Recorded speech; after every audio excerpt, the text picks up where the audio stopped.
They don't generally show civility, they show barbarism. They kill if they don't like something. And this was part of the Arab culture. And this was part of paganism. So the Qur'an is telling the community of the Prophet, أَفَإِن مَاتَ, if this messenger of God dies, أَوْ قُتِلَ, meaning somebody killed him, انقلبتم على أعقابكم, will you go back to those ways of living prior to the guidance of Allah? وَمَنْ يَنْقَلِبَ عَلَى عَقِبَيْهِ فَلَنْ يَضُرَّ اللَّهَ شَيْئًا. That's what we need to understand.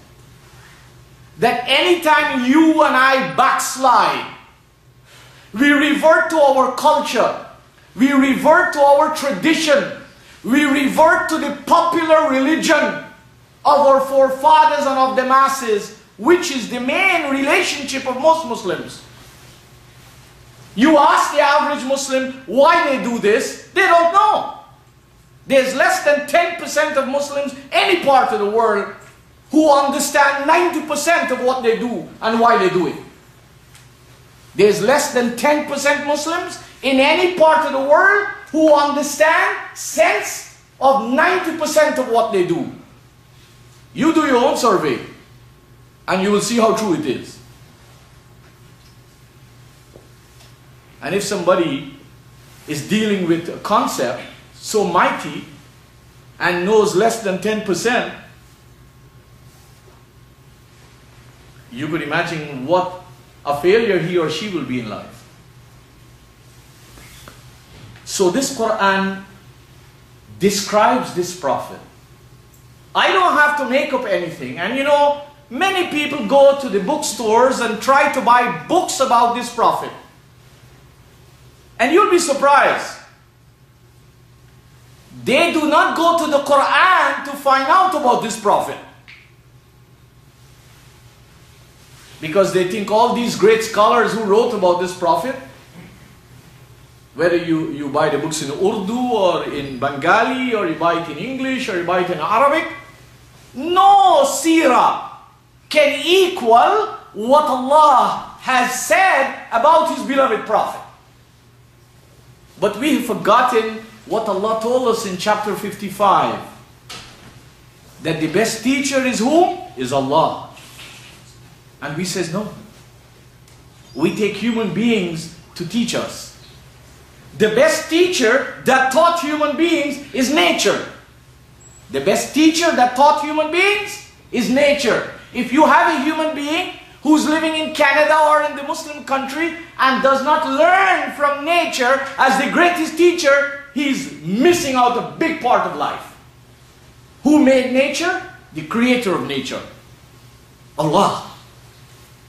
So the Qur'an says, Ar-Rahmanu 'allama al-Qur'an. Who taught the Qur'an? It is Allah who is full of love and care and kindness. If you and I want to learn the greatest issues of life, where do we go? You don't go to a book that I write. You don't go to a book that somebody else is write. Go down and open the Qur'an and start studying it. Study the language to understand the substance that anybody writes about it. So the Qur'an tells us, وَمَا مُحَمَّدٌ إِلَّا رَسُولٌ. Don't see this messenger as more than a messenger. His job is to deliver a message. And he was very faithful. He was very honest. He lived the message. All the messengers of Allah, they were the first ones who had to internalize that message on themselves.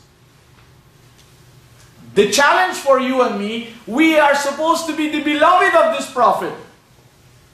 But we have very little evidence that we have decided to adopt this message.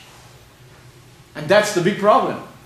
Yet we feel we are Muslims and our scholars tell us we are Muslims and everybody else treats us as Muslims.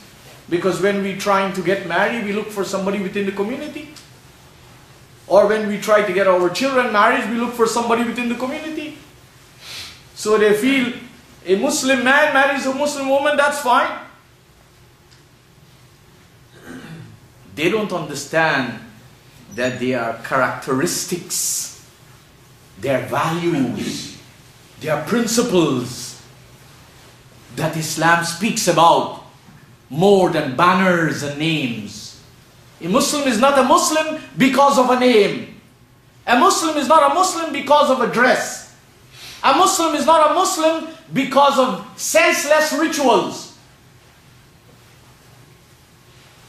A Muslim is only a Muslim and continues to be a Muslim because of her and his efforts to turn away from man-made values and principles that conflict with divine loftiness and to submit all his energies to that.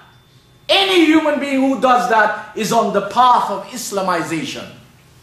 It has nothing to do with name. It has nothing to do with the face. It has nothing to do with clothing. It has nothing to do with useless rituals. Like people praying every day and there is no guidance in their life. This is more like a mockery. And just the opposite of what this message is. Only if you are students of the language and of Qur'an, you can perhaps better appreciate what I'm saying to you.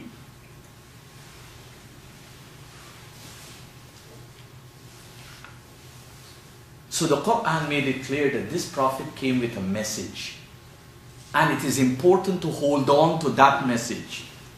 And if he dies or is killed, it is in your interest and my interest that we should not turn back to the ways that we were before he brought this message. So that means there has been a way for people before the messengers came.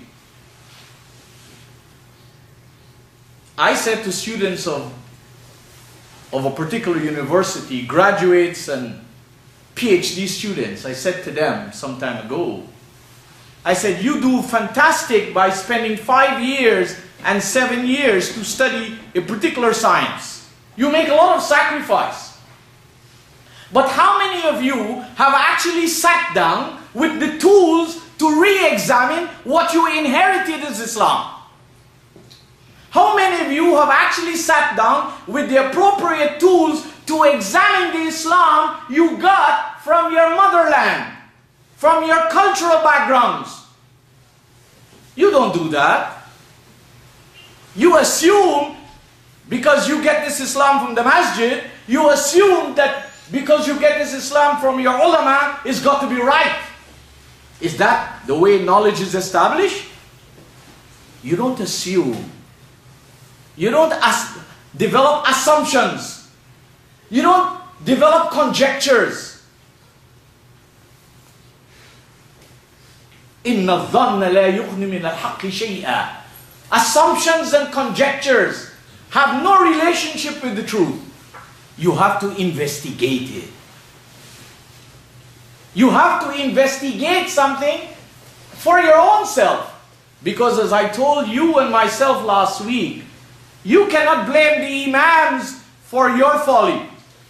And I cannot blame the imams for my mistakes. They're responsible for what they tell people.